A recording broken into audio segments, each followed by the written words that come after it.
ఇప్పుడు కళ్ళు మూసుకొని ఆ శ్వాస మీద ధ్యాస కాన్సన్ట్రేట్ అలాగే చేస్తే ఎంతసేపు చేయవలసి ఉంటుంది? హాయిగా కూర్చుని మనం ఏం కింద కూర్చోక్కర్లేదు.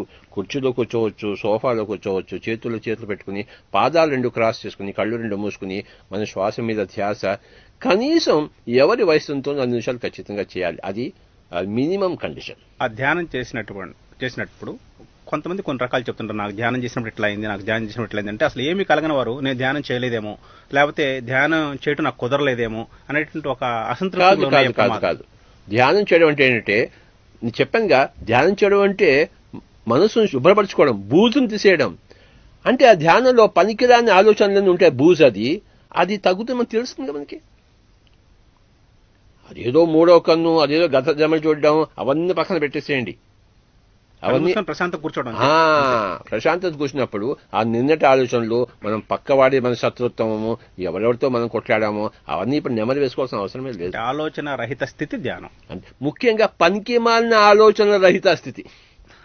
ఆలోచనలు పనికొచ్చే పనికి మాలిన కూడా ఉంటాయి కదా, పనికొచ్చేవి కావాలండి. ఇప్పుడు మనం 100% ఆలోచన సమూహం ఉంటే అందులో 98% పనికిరాని ఆలోచనలు ఉంటాయి. ఈ పనికిరాని ఆలోచనలు పోతే దాన్ని మనసు శుభ్రపరచుకోవడం అంటారు, నిర్మాలిన్యం చేసుకోవడం.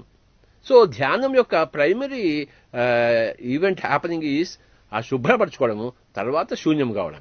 ఓకే, ఏ వయసు నుంచి అంటే ఒక వయసు వచ్చిన తర్వాత నాకు ధ్యానం అవసరం? 5 ఏళ్ల వయసు. 5 ఏళ్ల వయసు నుంచి మొదలు పెట్టాలి. అంతకన్నా పిల్లలకి వాళ్ళు దేవుళ్ళు, వాళ్ళకి ధ్యానం అనవసరం. ఆ 5 ఏళ్ల నుంచి కొంచెం దయ్యం మొదలవుతుంటుంది, సమాజం పాపం వస్తుంటుంది, ఆలోచన రావటం మొదలవుతుంది.